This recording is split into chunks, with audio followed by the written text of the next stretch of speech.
Hi, good morning and welcome everyone out there who's joining us for this Green Alliance webinar. My name is Libby Peake and I'm Head of Resource Policy at Green Alliance, a charity and think tank that focuses on achieving ambitious leadership for the environment. This is the first in a series of webinars that we're planning on running, reflecting on the implications of COVID-19 for action on climate change.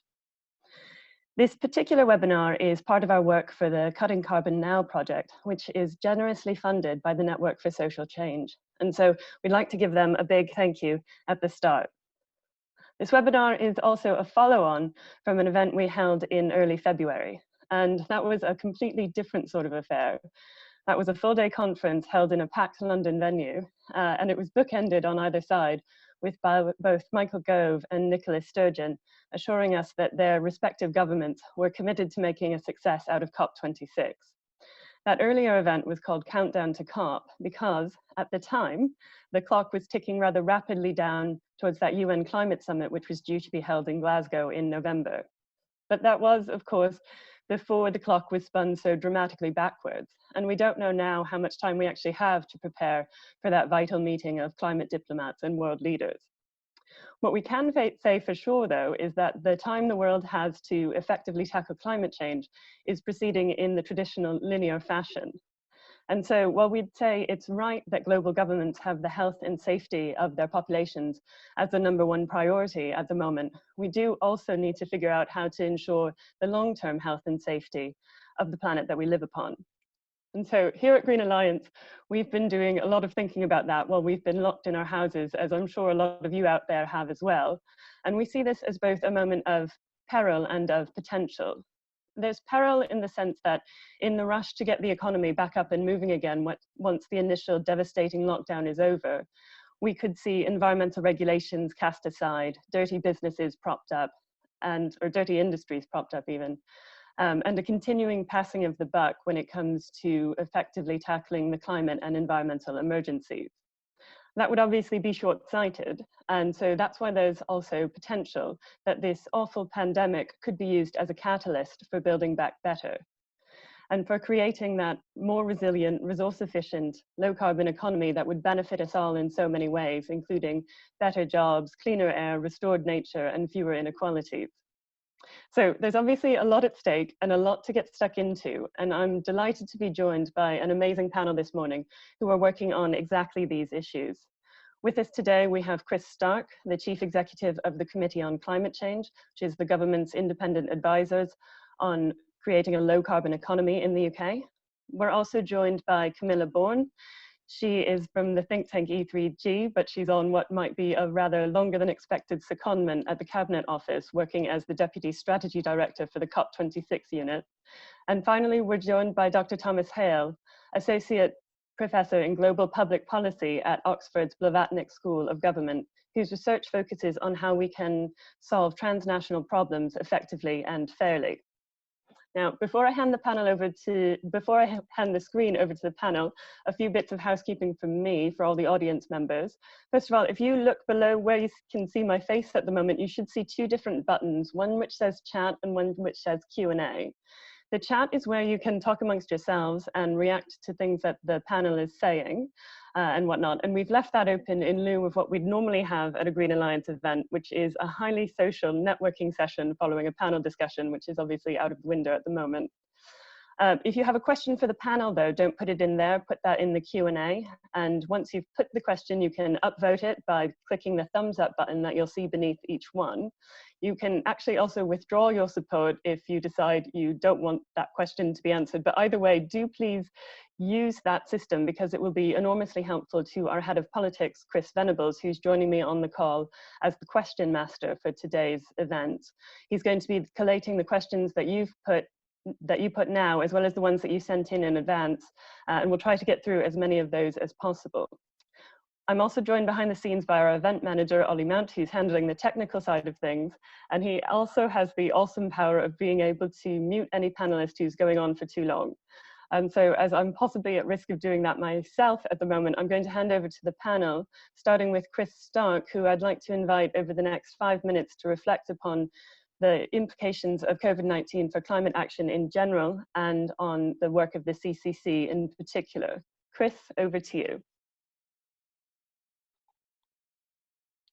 Great, thank you, Libby, and hello everyone, and welcome to my bedroom,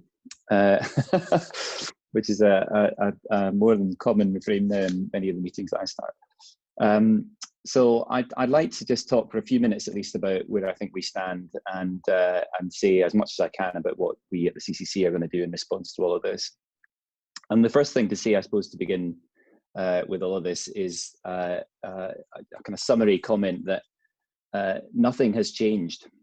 And yet everything has changed. So it is a very odd moment for everyone who is in this space, in particular in the climate space, because we are looking, of course, at something that we need to achieve over decades through the actions of government and industry in the main, but also of consumers and citizens. And the context for that has changed utterly dramatically, of course, in the last few weeks. And yet the goal that we need to reach hasn't. And that goal of net zero emissions globally is still the thing that we have to have in our mind. And all of the things that you're seeing playing out around you right now, of course, dramatically change the context for the steps that need to come next. But don't, I'm afraid, change the lessons from science, that unless we reach that goal of net zero emissions overall, we are not going to halt the problems that come with the changing climate, and global warming, of course, as a problem in itself. Now, that might seem obvious, but it's that we need to have in our mind when we think about what needs to happen in the short term too. So the first thing I want to say is that coronavirus itself has had, of course, a very little impact. It's the actions of government in response to government to coronavirus that in the main have been driving all of the changes that we see around us now. And the main thing that has been achieved, and I mean that, I use that word advisedly, achieved through government action, is an astonishing halt in economic activity throughout the world. And we could talk for hours actually about the impacts of this, and I won't, I promise, but it is astonishing. There has never been a moment like this. There is something of the order of between 2 and 3 billion people globally who would otherwise be working, who are in some form of lockdown at the moment, thanks to the actions of government. It's having an astonishing impact globally, which you can see most obviously in the recent shenanigans on the oil price and the actions of some big petrol states to drive that, actually, which is just a feature of what's happening. Astonishing changes in employment patterns, all of which, I will say again, are in response in the main to government action. So it has actually been the intention of government to bring about what is now clearly a global recession. And that therefore means that we can learn something about what's going on in the short term, but we have to pause and reflect on how much we can learn really from what's happened, because it is through the concerted effort of governments that we are seeing what is playing out around us right now. That said, there are some really important lessons that I think we can draw from this, which I will reflect on in a second, and which we will need to reflect on pretty quickly. And in particular, the astonishing shifts that have come in our behaviour globally, but especially here in the UK, to bring it back to the UK, which I think do tell us something about what may need to come next in the UK when it comes to climate action and climate policy. Now, because of all the uncertainty and all of this, in the CCC, we already had a pretty tumultuous year ahead of us before coronavirus really hit. So if I've been having this discussion with you at the start of 2020, I would have told you about all of the steps that we felt we needed to take this year to get to a successful COP in November in my hometown, where I am right now in Glasgow. And I would have been talking about the CCC's work programme, which was largely built around the need to get to a point where COP was successful, and the presidency of the COP with the UK in that position had been informed by the CCC's work in such a way that we could demonstrate global leadership on climate change.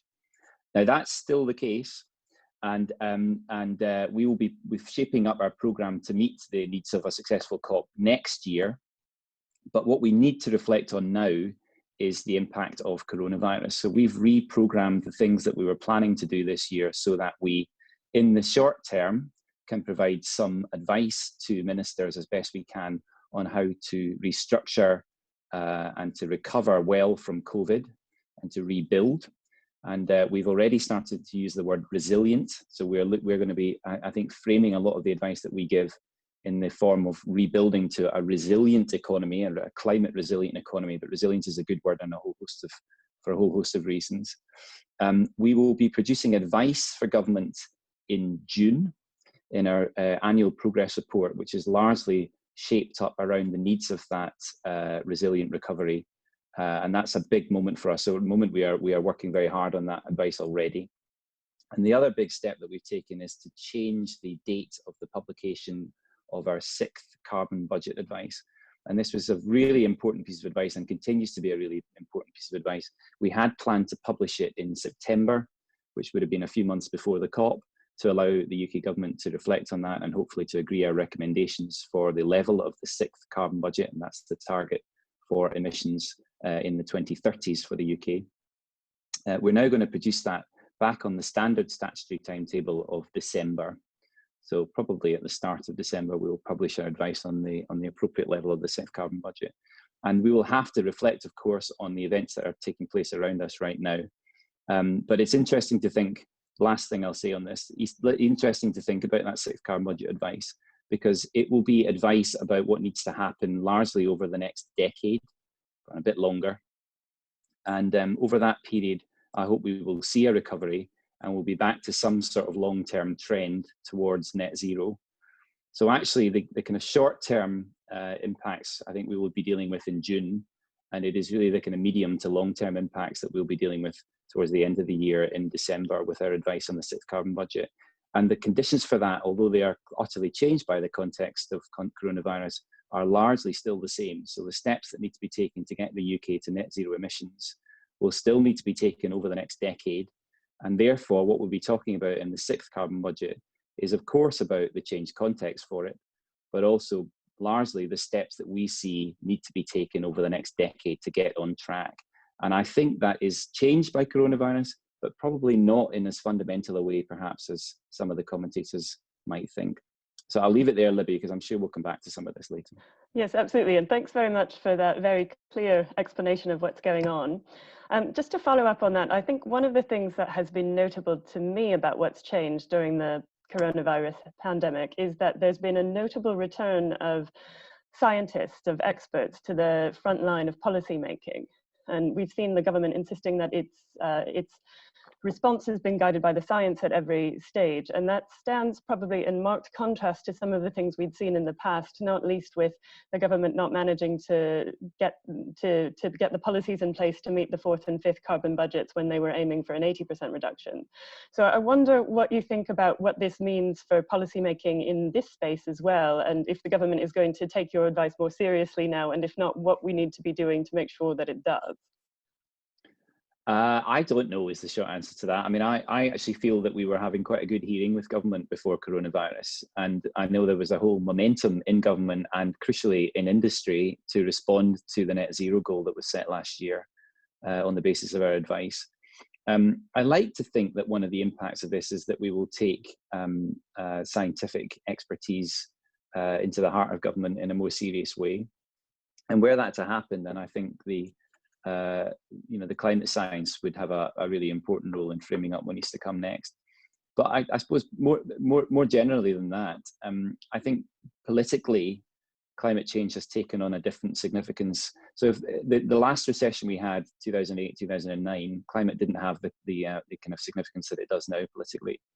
So I think even if it's not scientific expertise, there's still a requirement for politics to respond to climate change. So for that reason, despite the desperately difficult situation that we face at the moment, I am still optimistic that we will come out of this with a set of strong climate policies framed up around the right things. And one of the reasons for that is the role of the UK's Treasury in that discussion, which I think now does have a fundamentally different outlook on the issues, and is being steered by the likes of Mark Carney, of course, now freed up from his Bank of England role, who will continue to look at the issues of climate and will consider the impacts on the financial markets of some of these issues too. And that, I think, means that you've got a better condition in which to frame up the kind of steps that will be needed in the recovery, which I'm sure we'll talk about. Okay. Great, thank you. It's great to start with a bit of optimism as well. I'd like to turn now to Camilla and invite her to reflect from the inside of government now, what's going on with the pandemic and how it's affecting the work of the COP26 unit, not least the decision to delay the conference. Thanks, Libby. I would love to say that climate change has also gone on lockdown, and therefore we are able to take a little bit of a step back, but unfortunately that is very much not the case. And we have colleagues at the moment hosting a SIDS-led forum, the Placencia Ambition Forum, and some of the SIDS communities already have been hit by a cyclone. Cyclone Harold hit Fiji, the Solomon Islands and Vanuatu over the weekend, and they're having to live with the double crisis of coronavirus and its related crisis, as Chris is rightly pointing out. It's not necessarily just the health crisis on its own, it's the implications of it, whilst also having to live with climate change. And now, in a proof that we are following the lead of science, I had also used the phrase, nothing has changed and everything has changed. So thank you, Chris, for giving me a good data point that I am following the science-led advice. And it's certainly something that we are taking very close attention to as we move forward, and very much informed the decision around postponement, this time predominantly around health related issues, but it certainly informed our decision. So when it comes to nothing has changed, science and reality of climate change absolutely continues to be the same, and something we're incredibly mindful of and respectful of, and understanding that we need to hold strong to. Second thing that hasn't changed is our commitment for an ambitious and inclusive COP, and this is partly why we decided on the postponement. We knew it wouldn't be accessible in the same way, and we knew that the various moments that are really important as a drumbeat towards any COP wouldn't be able to have the same kind of impact. For those of you who haven't had the pleasure of being involved in UN climate talks, they're not just a run towards an event that is organized. There's very much a set of dynamics, a set of moments which really build that kind of political understanding of what we're trying to land when it comes to a COP. And then the third thing that hasn't changed is that we know that we need more ambition. And when we're talking about ambition, we talk across it in three different buckets. So the first is ambition on cutting greenhouse gases.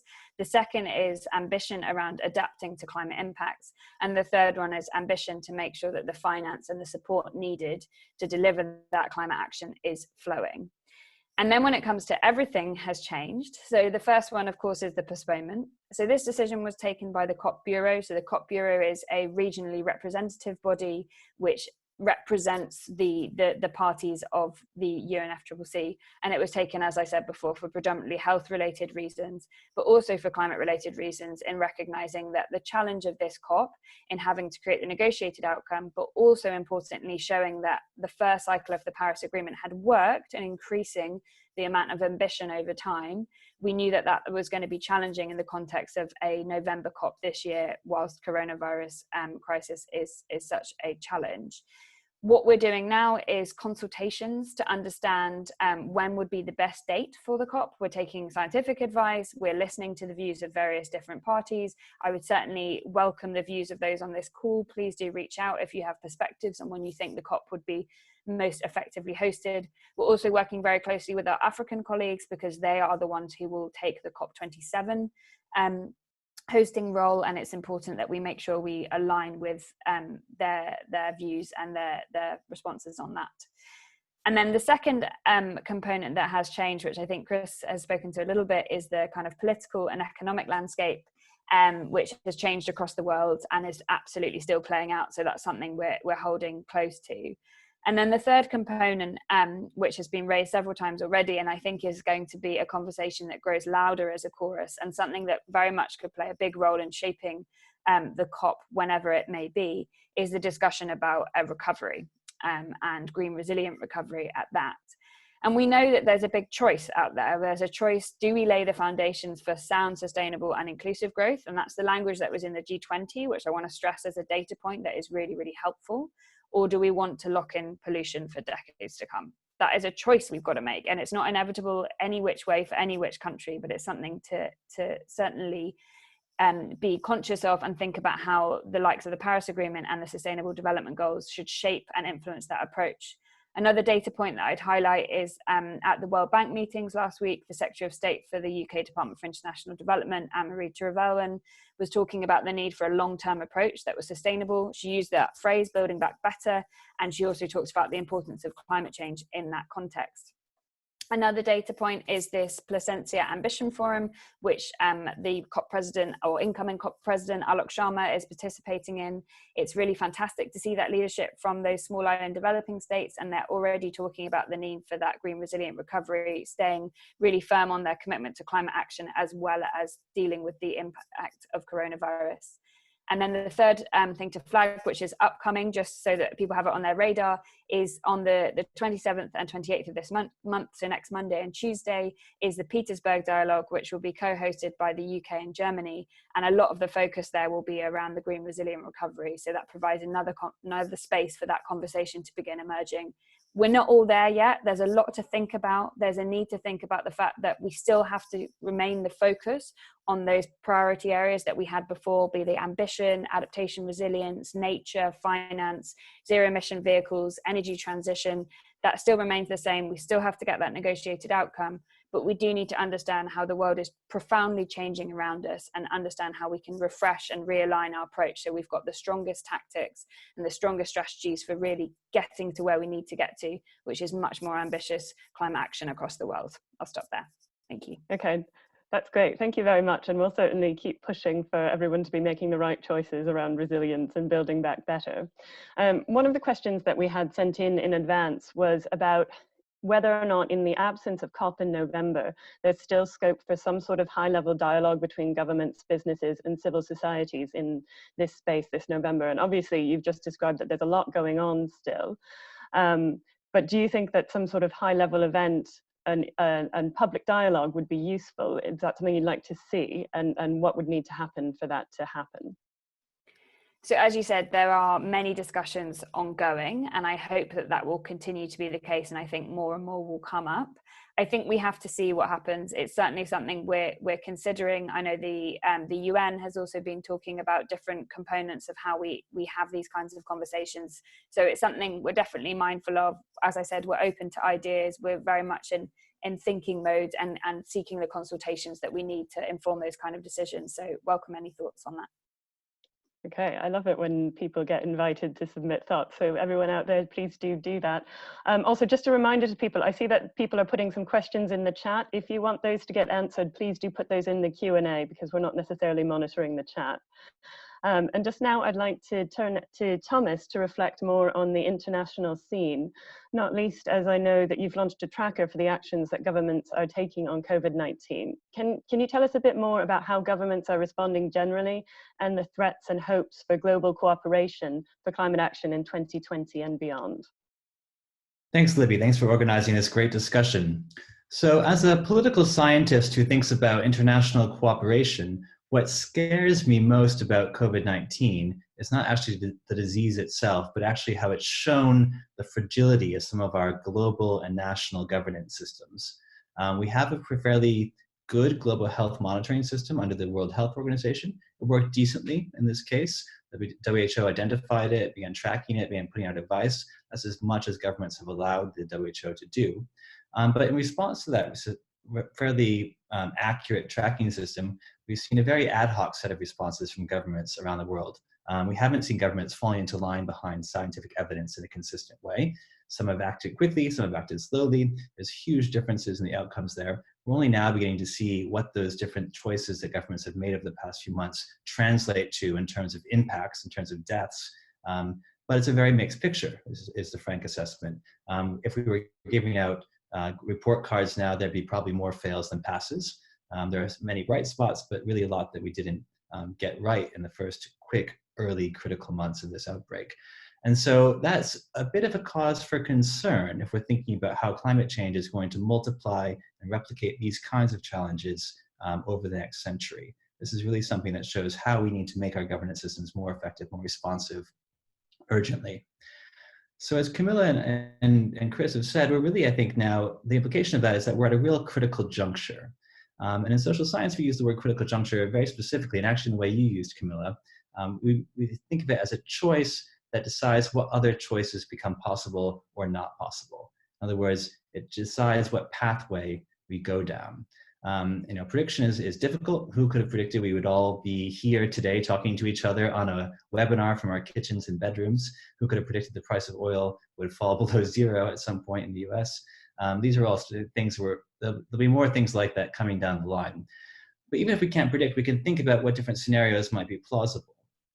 And Libby, I think you already outlined a few kind of points. Let me just flesh those out a bit further. So under a first kind of scenario, we could imagine governments are unable to meaningfully stop COVID-19. The vaccine doesn't arrive for a number of years. We see waves of lockdown and reopening washed across the globe over the next months. We see governments doing whatever it can take, what they can do to stimulate the economy, indiscriminately handing out vast wads of public cash. Those kinds of handouts are inevitably captured by the dominant interest groups, the vested interests in different political economic systems. And that means that progress toward decarbonization at best remains constant, but at worst slows or reverses in many places. We also, in that scenario, might imagine governments move to minimize their reliance on others. These border closures become more open-ended and permanent, as President Trump suggested in the United States yesterday. Trade plummets, governments compete for medical supplies and equipment. The rising deprivation from lockdowns in response generates more political instability. It leads to more nationalism. It leads to anti-technocratic, anti-scientific, populist backlashes. That in turn fuels rising authoritarianism in the name of protection. We see politically fragile but violent states using the crisis to drive unprecedented kind of technological penetration into the daily lives of citizens as a control mechanism. This is all elements of which we're seeing unfold in different places around the world today. But there's a different scenario that's also emerging and possible. Scenario 2 is more that we build back better. As public fear and awareness leads to unprecedented political support for policy based on evidence, on science, for prevention, for public-spirited government intervention to support positive social and economic outcomes. People around the world realize that rapid, large-scale behavioral change is not just possible, but also desirable, has some useful elements. Social welfare becomes prioritized as a key public purpose over others. Inequality reduces. We recognize the transnational nature of the threats that we face. We see a revival of international cooperation and multilateralism. Enduring political coalitions emerge in large countries that support those outcomes. And a new Bretton Woods kind of moment ushers in a revised set of global governance institutions that focus on prevention, on resilience, and on human welfare.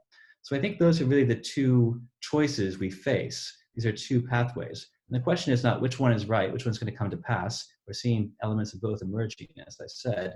The better question is, what are the key choices we can take now that are going to push us more to the second scenario and further from the first scenario? Remember, we're at a critical juncture, so these choices really matter.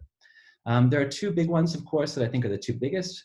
The US election in November and how the Chinese government manages its domestic political reset and its reset with the world. We can talk more about those later, but those are obviously huge variables here that need to go right. But the last one I want to end on is the role of the UK, because by some strange twist of fate, the United Kingdom actually finds itself in the driver's seat for some of the biggest diplomatic events that will happen during this critical juncture. COP26, of course, but also the G7, and in partnership with G20's hosting of the in partnership with Italy's hosting of the G20, a really kind of a trifecta of big international moments. We have to get these right. I said at the beginning that governments have had different responses to COVID-19 so far. I think on this call, we'll all have different views about how well the UK government has thus far approached the crisis with COVID, how well it has thus far approached COP26. But I'm really impressed by people like Camilla and her colleagues, people working across the UK government who are doing fantastic work. And even if we haven't yet risen to the sort of world historical level of excellence that's going to be required to really drive success from this critical juncture, I think we now, with this extra time, have a real chance to get it right. And so the question I would ask to everyone on the call is, what can you contribute to making that success happen? Because this is too important to allow failure to occur. So that's where I hope we can get to quickly. Well, thank you very much for outlining those very stark choices that we've got ahead of us. That first scenario that you've described sounds absolutely terrifying. And so just before we open up the floor to more questions, I want to throw the question back at you. to see what you think the people on this call should be doing to encourage the UK government and governments around the world to be making the right choice rather than the terrifyingly wrong one. So I think there's not one answer, Libby. We have so many things we need to work on. One thing that I find particularly helpful, though, a real source of optimism, is that around the world, in this country and in many countries, we're seeing a really unprecedented rekindling of social connection and social capital at a neighborhood level, also at a national level. Speedily be leveraged and can be put into a kind of broad effort around the UK's new efforts on COP26. We have people who are willing to, go to the store for their neighbors, people who are willing to check in on elderly people in their community. That kind of participatory spirit is something that we can really leverage, I think. So I'm really interested in thinking through and hearing people's thoughts on the call of what kind of creative strategies can draw on that sort of whole of society approach we're seeing emerge from the COVID response. Absolutely, yeah. And one of the things I think that's been notable to us during this is how quickly and how willing people have been to make drastic changes to their lives in order to protect everyone else in society. And obviously that's a different sort of thing that we'd be asking them to do over the long term, but it does offer us some sort of hope that people are more willing to make changes than politicians would have potentially thought in the past. Now that we've got the scene all very clearly laid out, I'd like to hand things over momentarily to Chris, who's been looking through the questions you've all been posing. Tell us, Chris, what do people want to know from the panel? Yeah, thanks, Libby. So I've got the unenviable task of trying to bring together over 100 questions. So I've had a go at trying to find some really common themes, and there are lots of similar questions. So here's one that has come up, I think, the most, which is around the recovery. So the growing discussion around the COVID-19 recovery process being one that builds the world out of the climate crisis. And the question that's come up a few times is, what are the top 3 policies that you would like to see in the economic recovery packages that could kickstart carbon reductions? And are there any simple do's or don'ts that governments should follow? Okay, thank you. I love a question that involves 3 listed things. Chris Stark, do you want to kick off? Because I'm sure you've been thinking about this a lot. I have been, and I'm going to disappoint you because I think I can't give you a top 3. But I think, so the first thing I would say actually is not a policy. I think we do need to try and learn some lessons from what's going on.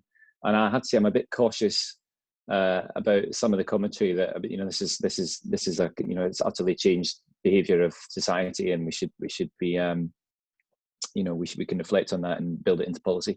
I think that's my number 1 policy would be to just pause and to think carefully about that. So we are seeing the impacts of a disorderly transition play out. What we need is an orderly transition. So we'll need to learn some lessons from that. That said, the stickiness, if I can use that word, of some of the changes in behaviour that we might see after this is one of the key issues. So we're all working from home at the moment. That's the classic one. How much of that will stick? These things are, I think we will learn a lot from this. So my number 1 policy is to try and learn a bit from what's happened and to build that in. More traditionally, the policies that I would like to see happen are clearly about infrastructure. So looking at infrastructure and prioritising infrastructure investment is a very sensible thing for the government to do as we come out of this. And looking at that through a net zero lens is a really sensible way of prioritising those infrastructure choices. We can get that going quickly. Happily, we had a plan for infrastructure that is, as best I can see it, I'm not familiar with exactly what's in the UK's plan for infrastructure, but I imagine it's pretty close to being baked. So when that can be brought out and we can accelerate some of that. The key thing that we must do is not lock in fossil fuel use in our infrastructure choices. That is going to be that's going to be one of the key points that we make consistently to government when we give them advice later this year. We didn't do that in the last recession. This is not like the last recession, but the choices that were taken post-recession globally in 2009 into 2010 brought us actually back above the trend on emissions prior to the recession. So if we make those kind of choices now, then I think you can forget 1.5 degrees as a global goal. But I would definitely prioritizing infrastructure, and net zero infrastructure is one of those things. I think you might add in a few things to those infrastructure priorities that might surprise you, like broadband rollout, because we're seeing that as being a really important kind of fiber rollout would really help with some of the home working that we're seeing playing out right now. So we'll be amending that. Electric vehicle, public charging, those sorts of things. Looking at the steps that can be taken to accelerate the things that we know we'll need in the future, and especially those things that bring about lower costs for the consumer is clearly a big part of what we'll be talking about. Stimulating demand for low carbon technology is another. Classically you do that through reduced taxes, creative uses of regulation. We're going to have to think carefully about the right kind of employment and skill support. So my point about a disorderly transition is really about that. We are going to see some, I think, pretty awful situations arise in some industries coming out of this, and especially those fossil fueled industries. Like, think about the oil and gas industry in the UK and across Europe. That is not the kind of transition that we would have advocated. So the appropriate support for jobs coming out of this to allow people, real people, not industries, people, to transfer into jobs that are meaningful in the net zero world that we'll need to bring about is going to be one of the toughest tasks for government overall. And then I'll just chuck in an additional thing, which is just to think about really, which is if we're in the world of bailouts, if we're in the world of more direct government ownership potentially, or stepping in more directly into industries, then I think one of the things that needs to be considered now as we start to frame up those decisions and choices is what strings might be attached to those kind of bailout packages that the government, I'm sure, are thinking about now. Can we imagine that even for the dirty industries, the ones that are the heaviest polluters, that there might be a string to address the environmental impact that comes from their activity? Think about the aviation sector, for example. That's going to be one of the key conditions in the future. So there's all sorts of things that we know, and I'm sure this position will change over time, and you can expect the CCC to reflect that in its advice. Okay, thanks very much. That was well more than 3 really significant things that need to be done. No, it clearly sets out the task ahead. Camilla, do you want to pick up? If you've got 3 or any other number, please let us know. So this is a very tricky question, and I don't think that we have a straight answer. And as Chris says, we need to think about this in slower time. This is a very profound moment, and we've got to think about what that means. I guess the 3 that I would pick, and you're going to think this is very dull, is number 1, the Paris Agreement. It's our best friend now for trying to move us in the direction of making that choice for sustainability. It is that framework that is shared and international. And then if I think about the UK, the 2 policies I pick are the Climate Change Act and the Net Zero Law. Again, they are things that are already happening and have the opportunity to accelerate. And I think that's where you'll find the most agency in the first instance. Again, this is not a kind of official position, but if I'm taking this as a kind of technical exercise, that's where you would start. You'd start from what's meant to happen and what can go faster. I think for picking up on various points that have been made around some of the social implications and some of the social elements, and I guess maybe a 4th policy, again, very boring, would be the Sustainable Development Goals framework, because it does bring climate into a kind of broader understanding of not just greenhouse gas targets, but the implications for jobs, the implications for societies, the implications for economies. And I do think there is something from a personal perspective that there's an opportunity here to bring climate out of its silo, out of its box, into some of these conversations. So we'll see what I can come up with an official answer in a few weeks and months time. But for now, that's just a way that I would begin to start thinking about it. Well, no, that's great. It's great that we do have the framework in place. It's just we need to be able to use it. Thomas, do you want to add anything more about the international scene and what are the most important things there? Yeah, there's one international consideration here. So governments are thinking about how to provide bailout funds for their worst affected businesses, for citizens. We also need to think about how this crisis is playing out in the developing world, where governments don't have access to capital markets and where public finances are already very stretched. The discussions are ongoing about what kind of aid packages, what kind of loan relief, what other kinds of financial support are being mobilized for developing countries. But if we don't get that part of it right, we're really going to not address this crisis, because the disease will continue to spread. If the governments aren't able to manage it well in a socially acceptable way throughout the developing world, then it will continue to spread there and come back to the best prepared governments who have done all the right things. So there's not a national way out of a transnational crisis.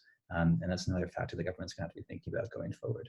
Now, if we can also make sure that those kinds of international transfers are part of this global effort to build back better, that's going to be needed as well. So making sure that we're linking up the climate finance discussion, ideas on green infrastructure development with a positive aid package for COVID recovery is a really important part of the puzzle.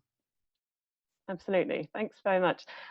Chris, have you got any more questions for us? Yeah, well, yeah, indeed. I think it seems like a kind of good moment just thinking about infrastructure and investment to take the most voted up question from the Q&A box, which is around the price of oil. The question being, does the collapse of the price of oil help or hurt the politics of transition? It seems kind of relevant to the conversation around bailout, stimulus, and orderly transition or not.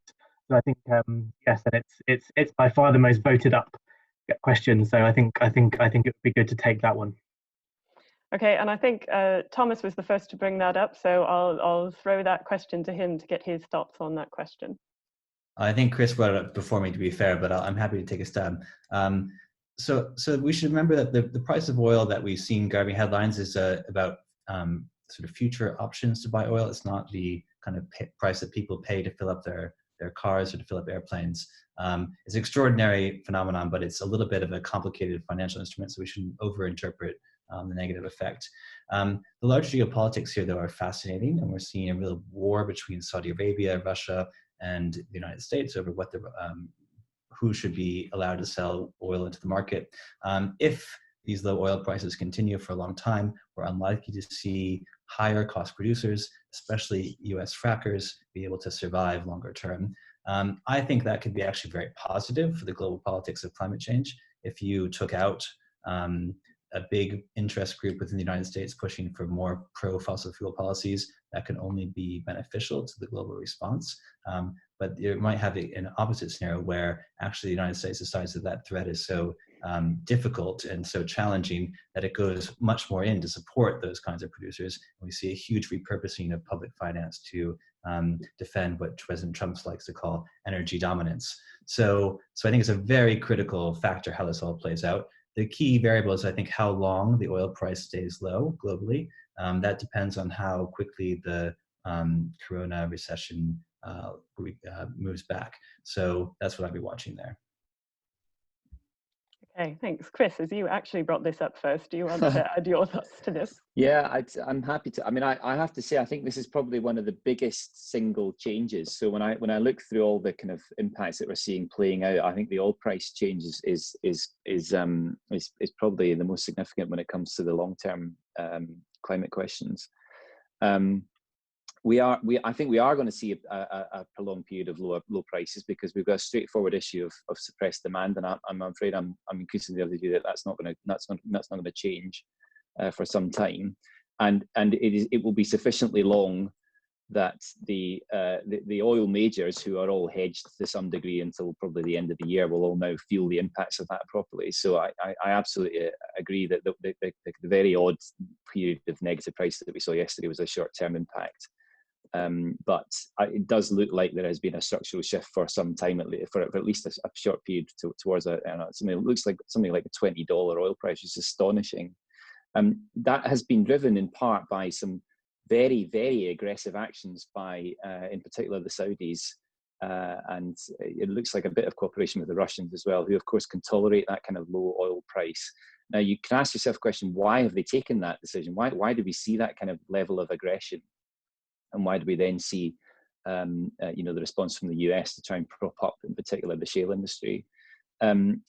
We may have seen it, and it's definitely a personal view, but it's my view. We've probably seen it because the Saudis are looking into a future without oil, without using lots of oil. So they have, in a sense, accepted the consensus on climate change and the need to act on it, and they're using this moment to try and shore up their competitive position for the 20 or 30 years left that we'll be using oil, particularly for transport. And that is partly why we are seeing the impacts that we're seeing overall. It's difficult to know what impact that will have on the climate, but I'll pull out two of them. One is that we are going to see, I think, very low prices for fossil fuels for the consumer, which does open up a question of whether the government might wish to step in and use things like carbon taxes to ensure that we don't see the kind of the very negative impacts on the environment in the short term. But this is quite a good time to introduce a tax on fossil fuels. And the other one is the one that just my last point in this, I think is the really biggest impact, which is that unless you are a Saudi producer or perhaps a Russian producer, you are going to have a fundamentally different outlook on energy investment if you're in an oil major at the moment. So, just a few weeks ago, you might have been getting 20% plus return on oil exploration projects. That's gone, and I don't see that returning now for some time. That will fundamentally change your outlook if you're going to get 6% perhaps on a standard renewables project. So I think you're going to see potentially at least those companies that are interested in diversifying, and we've certainly seen here in the UK BP and Shell as two of those sorts of companies making pretty substantial commitments here. They are prepared to take the hit that is going to come in their internal investment returns by moving and transitioning towards net zero infrastructure projects. And if that happens, again, that's another note of optimism potentially coming out of what is clearly a big shock and a crisis at the moment. Okay, thank you. And Camilla, what do you think the role of the international community of COP26 can be in driving this in the right direction? So I'll refrain from saying too much about the oil price, but what I will say is, speaking to some of the points that Chris was just making about the cost of renewables going down and also the value of renewables going up, both from a social perspective, but also from a financial markets perspective. And it's been quite impressive to see the resilience of some of those investments in different markets around renewables and digitalization. And that really points us to a suggestion that that's where the future investment is. And I think that is evolving. It's not really distinctive exactly what direction it's going to go into, but that again, there is that choice to be made there. And I think we are in a very different space than we were in the last financial crisis. And so there are a whole range of better options when it comes to climate so that we can take that choice for a more sustainable path. So we will do our best through COP26 to help facilitate some of those conversations. That will be inevitably part of the way that we build towards the COP. But the jury is still out, and we'll have to see where the next steps move to and where things land. Okay, thank you. We have time for at least one more question, possibly two, if everyone's succinct in their answers. Chris, what's the most important question just now? Yeah.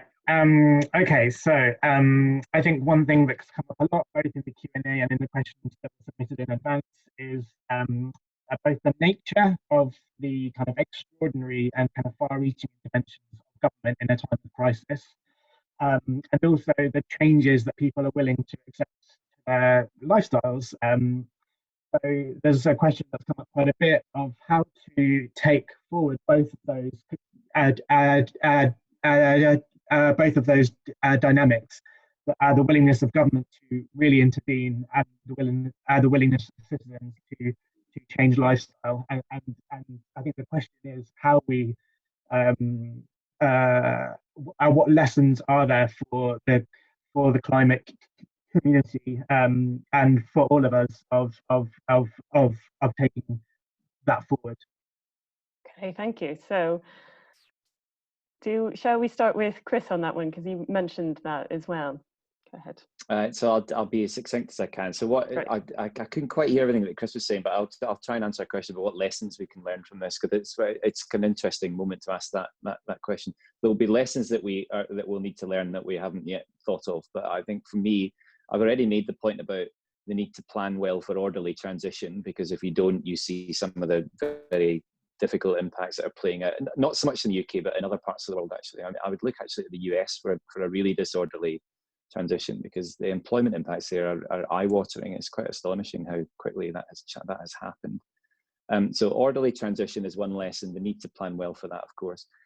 Behaviour change is, I think, fascinating. So there's lots going on with behaviour change. We have on my committee a brilliant behavioural scientist, Nick Chater, and we were asking questions of Nick about what we could learn about behaviour change. And he introduced this question of how sticky behaviour change can be.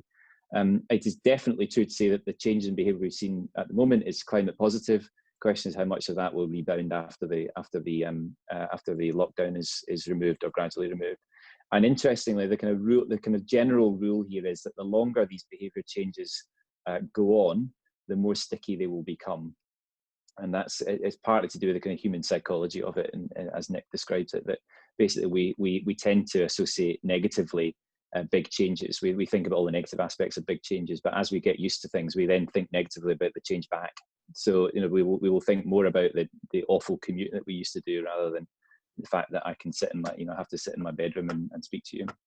So that behaviour change thing is probably the most fluid bit of it. I'll add just two more. One of them is one we already talked about, which is that we should have more room, I hope, for a scientific outlook on these issues. So let's try and actually make that happen by introducing them in a way that policymakers can use, so the scientific community can be a more meaningful part of the policy process. That's not a foregone conclusion, as we've discussed. But if we can pull that off, I think that would be a really good and positive impact of this. And the last thing is a general point that I hope we have learned from this: the importance of managing and pricing risk properly and effectively, and making a plan for it. So my point about a resilient and sustainable recovery is really about that. So we have learned the lesson, have we not, that we need to have good plans in place. We need to be prepared for shocks. And government, and crucially industry and the finance community, needs to be better at pricing these risks more effectively, taking a longer term outlook than a shorter term outlook. If we do that, it will drive capital, political and financial, to the right things. And I think we can come out of this better after this crisis. Okay, thank you. And I think the other part of that question was about the willingness of governments to make big interventions. And so I want to turn to Camilla, who's on the inside at the moment, and press her a bit and see if she's sensing any sort of change in appetite for making bigger sorts of interventions in this area, as well as in response to the coronavirus.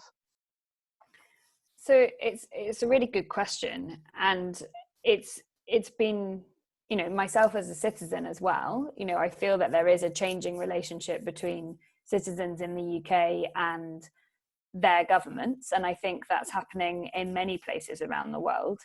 I guess our role as a presidency is interesting in this because we host a conversation. We're not meant to come to it with our agenda. Our agenda is being custodians of the Paris Agreement and being custodians of the convention.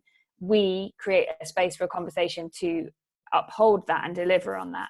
So if this becomes something that is more important as part of that, and countries come forward and stakeholders come forward and make the case for it and create the space and the opportunity for making choices in different directions, then my guess is that it will probably move into that way.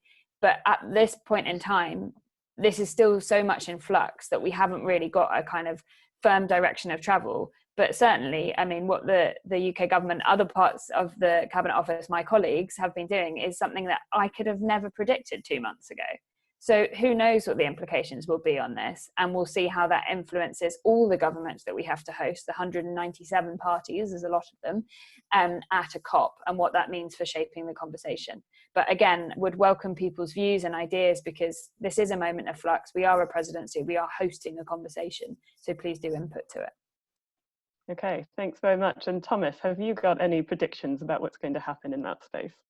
Just very quickly, I'd say that if we're thinking about how the impact of increased appetite for government intervention will play out, or how the maybe increased willingness to engage in large-scale behavioral change will play out, to me, the key variable we need to think about there is, do those ideas translate into enduring political coalitions past this immediate crisis, or is it just a kind of flash in the pan? And if we do see political parties changing their views, if we see interest groups like business groups saying, actually, we need to prioritize these other things, not this thing, that will create real changes, structural changes in how decisions are made about this crisis, climate crisis, and all of future crises in large economies going forward. And if that happens, and there's an international recalibration there as governments realize their interests are shifted, that's really important. So I think my advice would be, for the medium term, we need to really think about how to institutionalize these changes in ideas in a lasting, enduring political coalition. Okay, admirably succinct. Thank you very much. I'm going to turn to Chris one final time to see if there's a very short question that the panelists might be able to reply with one sentence to. Yeah. Okay. Cool. And thank you to everyone for putting your questions in. There's so many. I wish we could answer them all. I think the question that's come through the most that we haven't had a chance to answer is literally the question around ambition, momentum, and what is it that we need to see happen from government at this point to make sure that COP26 is a success. As well as warm words, what do we concretely need to see in order to kind of keep the momentum going in the coming weeks and months? Okay, thanks very much. I'm going to start with Thomas for one sentence or one word on the most important thing we need to see to keep ambition going.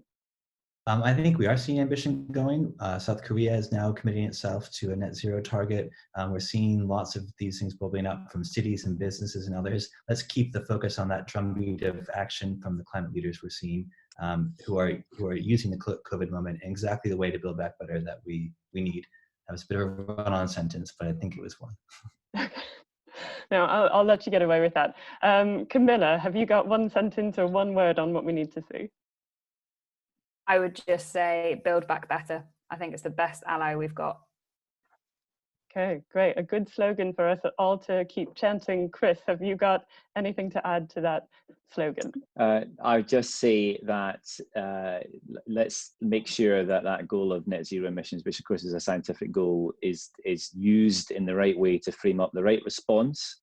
And I'd love to see the COP take that net zero message right to the heart of it, and to demonstrate that, you know, we've still got a kind of multilateral approach to this that can work. So it can be a sort of moment of genuine, you know, big moment of rebirth for those sort of big global multilateral institutions. That's a big ask at the moment, I know, but it is the right thing to do. Okay, great. Yeah, well, we'll be behind you. And as I said at the start, this is the first in a series of podcasts we'll be running reflecting on the implications of COVID-19 on action for climate change. And we're really keen to be working with civil servants, with other NGOs, with businesses to make sure that we are building back better and creating that resilience that we've been talking about, and ensuring that we create a world that is safe from climate change as well as from future epidemics and pandemics of this sort. And so if you would like to collaborate with us, or you want to find out more, do please get in touch. Also, please do look out for the podcast that we're going to be making from this webinar. It will be the highlights of it. So if you want to relive the highlights, or if you want someone else to understand what was spoken about today, point them towards that podcast. It will be available on greenalliancepodcast.simplecast.com, and I'm sure we'll be tweeting about it. So do look out for that. At this stage in a normal panel discussion, I would invite the audience to applaud the speakers. I think they've done a fantastic job and made some amazing responses. And we did briefly look into the idea of having some canned laughter at the end, but I don't think applause. Some applause for all of you, but I don't think we managed to get it at the end. So please do just accept my thanks very much for sharing your thoughts with us today, and do look out for more in the future. Thank you very much for everyone, and goodbye.